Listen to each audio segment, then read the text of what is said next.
আজকে আমাদের আলোচনার বিষয় হচ্ছে দাবির বহর, দাবির নগর। স্টুডিওতে আলোচনার জন্য উপস্থিত রয়েছেন আপনাদের সকলের প্রিয় মুখ।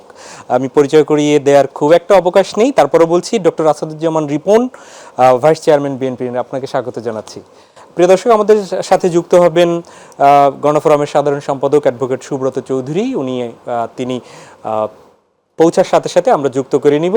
এবং এই যে আমি বলছি যে পৌঁছার সাথে সাথে যুক্ত করে নিব, তার মানে হচ্ছে আজকে ঢাকা শহর সকাল থেকেই পুরো ট্রাফিক ব্যবস্থা ভেঙে পড়েছিল। এবং এই ভেঙে পড়ার কারণ হচ্ছে আজকের যে বিষয়, সেই বিষয়ের সাথে সম্পর্কিত দাবির বহর, দাবির নগর।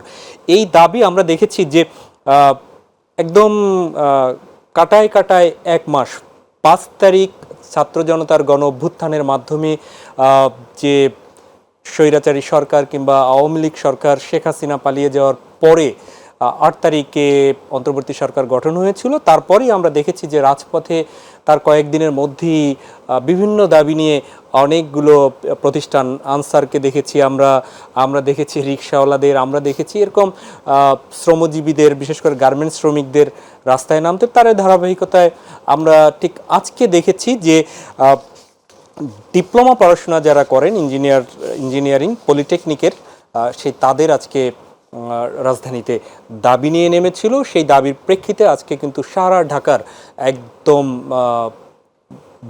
তারা স্থবির হয়ে পড়েছিল গাড়ি ঘোড়া। এই জন্য আমাদের আজকের একজন অতিথি এখনো এসে পৌঁছেনি। আমরা সেই বিষয় নিয়েই আসলে প্রথম শুরু করতে চাই।